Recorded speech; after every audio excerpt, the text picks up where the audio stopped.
ነገ ህዳር 26 እጅግ በጣም ይገርማል እኮ በሎሚ እምነታቸው የጨጓራ በሽታን፣ የአንጀት ቁስለትን፣ የሆድ ህመምን፣ በአጠቃላይ የውስጥ ደዌን እንዲሁም ደግሞ ካንሰርን የሚፈውሱ እንደ 24ቱ ካህናተ ሰማያት ማዕጠንት በሚቆጠረው ቅዱሱ በተባረከው ማዕጠንታቸው ደግሞ ከአምስቱ መቅሰፍታት የሚሰውሩ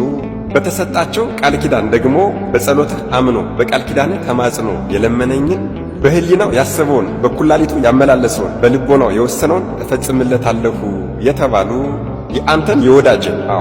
የወዳጅን ገድልህንና ቃል ኪዳንህን ያቃለለውን በሙሉ በፍጹም በቀል እበቀለዋለሁ የተባሉ ይህንን ቪዲዮ የምትችሉ በቀናቸው ልክ 26 ጊዜ የማትችሉ ደግሞ ቢያንስ 3 ጊዜ ኮፒ ሊንክ በማድረግ ለሁሉም ሰው እንዲዳረስ አድርጉልኝ። በተሰጣቸው ልዩና ድንቅ ቃል ኪዳን የእሳቸውን ስም ከአምላካቸው ከኢየሱስ ክርስቶስ ጋር አስተባብሮ በአንድ ላይ ለጠራ የጠላትን ወጥመድ የሚበጣጥሱ አጋንንትን እንደ ትቢያ የሚበትኑ ድንቅና ቅዱስ የሆኑ አባት የገድልህን መጽሐፍ የጻፈውን ያጻፈውን የሰማውን ያሰማውን ያነበበውን ያስነበበውን ቀጥ ብሎ ቆሞ ደግሞ በእምነት ሆኖ የሰማውን ሰው በእውነተኛው የመንግሥተ ሰማያት መጽሐፍ እጽፍልሃለሁ የተባሉ ማንኛውንም መብአ አቅሙ በፈቀደ መልኩ ለቤተ ክርስቲያን ያበረከተ፣ ለተቸገረ የመጸወተ፣ ለተራበ ያበላ፣ ለተጠማ ያጠጣ፣ ለታረዘም ደግሞ ያለበሰ፣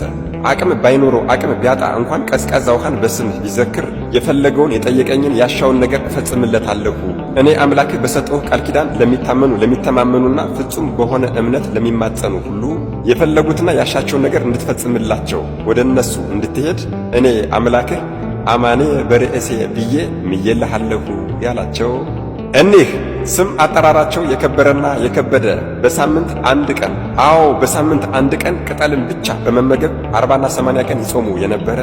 በፈለጉት ጊዜ ወደ የትኛው ቦታ የሚሄዱበትና ይልቁንም ደግሞ ወደ ኢየሩሳሌም ተጭነው የሚሄዱበት የንፋስ የእሳትና የብርሃን ሰረገላ የተሰጣቸው ከእግዚአብሔር የታዘዙት 5ቱ መቅሰፍታት እኔ ካለሁበት አካባቢ ይርቁና ይወገዱ ዘንድ እኔ ባለሁበት በገዳሜ በደብረ ሊባኖስ ተቀበርልኝ ብለው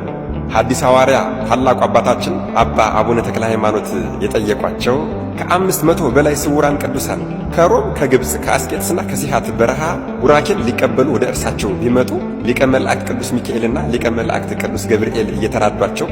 ቅዳሴን ቀድሰው ሰማያዊ ህብስትና መና ከሰማይ ወርዶላቸው ያቆረቧቸው በደጃቸው የተቀበለን አፈር ከማያስበሉት ከታላቁና ከድንቁ አባታችን ከአቡነ መልከጼዴቅ ዘሚዳ የምንኩስና ቆብን የተቀበሉ እጅግ በጣም ይገርማል እኮ ወገኖቼ። ለአንተ ለወዳጅ የማቴዎስና የማርቆስን ወንጌል በምታነብና በምትጸልይ ጊዜ ወደ ፈለክበት ቦታ የምትሄድበት የብርሃን ሰረገላ እንካ ሰጠሁህ። የሉቃስና የዮሐንስ ወንጌልን በምታነብና በምትጸልይ ጊዜ ደግሞ ወደ ፈለክበት ቦታ የምትሄድበት የእሳት ሰረገላን እንካ ሰጠሁህ የተባሉ እጅግ በጣም አስደናቂ አባት በፍጹም እምነት ሆኖ ስምህን የጠራ መታሰቢያን ያደረገ ዝክርን የዘከረ በዓልህን ያከበረ በቃል ኪዳንህ አምኖ ስምህን ከስሜ ጋር አዋህዶ የአቡነ ሀብተ ማርያም አምላክ ኢየሱስ ክርስቶስ ሆይ እባክህን አድነኝ ብሎ ቢጠይቀኝ በህሊናው ያሰበውንና በልቦናው የወሰነውን ፈጽሜለት ከሰይጣን እስራትና ወጥመድ ነፃ አወጣዋለሁ።